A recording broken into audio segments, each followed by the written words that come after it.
Alright, as promised, here is the fan relay kit, which we're actually using for a solid state relay. So the reason why we chose this is because it's readily available and it works. Let me grab one of the cheapo ones that I've had that do not work. So here's a cheapo one that I bought from Amazon. This supposedly, according to a listing, was good for 40 amp, but in actuality it died with something that was like about 20 amps. And I've used several of these over the years, and they're hit and miss. They really are. So that's why I had to find an alternative. So inside the box, this is what you all get. You get the connector, you get the actual relay, some butt connectors, and some hardware. So you're given rivets and screws. You use whatever you see fit.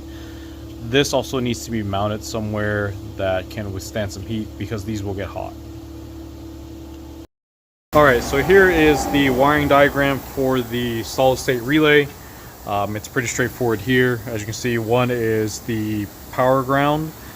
And so when people see power ground, they get confused. They don't know what it exactly means. That actually means like a really good ground, particularly, preferably from a battery.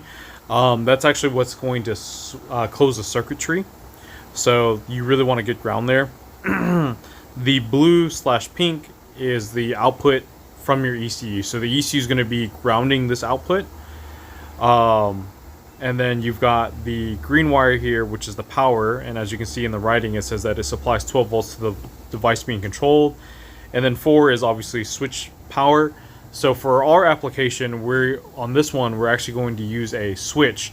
So the reason why we're using a switch is because we want to power on the relay, and then what it's also going to do is not only is it going to power the relay, but it's also going to tell the standalone ECU that this is activated and it's ready to go to switch your maps. In regards to the pin out that we looked at earlier, it's looking into it. So this is 1, 2, 3, and 4.